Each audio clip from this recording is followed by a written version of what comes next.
આજે મારું હૃદય એકદમ ગૌરવથી ભરી ગયું છે.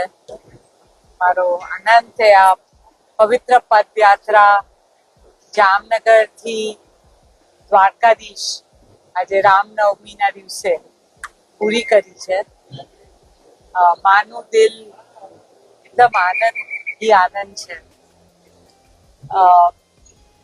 આનંદની સાથે બધા જે યુવકો સાથે આવ્યા છે એ આપણી સંસ્કૃતિ, આપણું હેરિટેજ, આપણું કલ્ચર આગળ લઈ રહ્યા છે. તો એને માટે મને ખૂબ જ ગર્વ થાય છે કે આ છોકરાઓ પણ આટલી નાની ઉંમરે આટલું બધું ભગવાનમાં માની અને 10 દિવસ ચાલ્યા છે.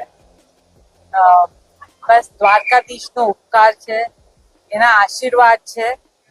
અને મુકેશ ને હું બસ બધા યુવકોને ખૂબ ખૂબ આશીર્વાદ આપીએ છીએ.